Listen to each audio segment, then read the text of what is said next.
Hello guys, আসসালামু আলাইকুম। আমরা সাধারণ পাবলিক তো জানি না লিফটটা কিভাবে চলে। অনেকেই আমরা লিফটে উঠি, বাট আমরা জানি না লিফটটা কোথা থেকে চলতেছে, কিভাবে চলতেছে। এই হচ্ছে গিয়ে আমাদের মিসিং রুম। আমরা যারা লিফটে কাজ করি আমরা তো জানি কিভাবে চলে, বা অনেকে প্রশ্ন করে যে আসলে লিফটটা কিভাবে চলে ভাই। তো আমরা তখন তাদেরকে তো দেখাইতে পারি না, এর জন্য বলতেও পারি না যে আসলে আমাদের লিফটটা চলে হচ্ছে কি মিসিং রুম থেকে। এই হচ্ছে আমাদের মিসিং রুম, যে মিসিং রুমের এই হচ্ছে মোটর, এইটার দ্বারাই লিফটটা চলে। হ্যাঁ, আর এইটাই মানে লিফটটাকে ওঠানামা করে। এই হচ্ছে গিয়া টাকশন মেশিন। আর অবশ্যই মিসিং রুমে এসি থাকলে খুব ভালো হয়, যেন মিসিং রুমটা বা মিসিংটা ঠান্ডা থাকে।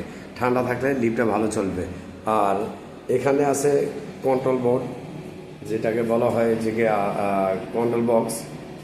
এইটার মাধ্যমে, এটা হচ্ছে গিয়া ইনভার্টার, এইটার মাধ্যমে লিফটটা নিয়ন্ত্রণ করা হয়, কিভাবে চলবে, কিভাবে কি করবে। এটা হচ্ছে গিয়া ইনভার্টার। এইটার কারণেই লিফটটা সাধারণত চলে। হ্যাঁ, এটাতে নির্দেশনা বলে। আর নিচে হচ্ছে গিয়া মাদারবোর্ড, যেখানে সেফটি, তারপর কোথায় কি আছে এটা দিয়ে বোঝা যাবে, কোথায় ফল্ট আছে, কোথায় কি আছে এটাতে বোঝা যাবে।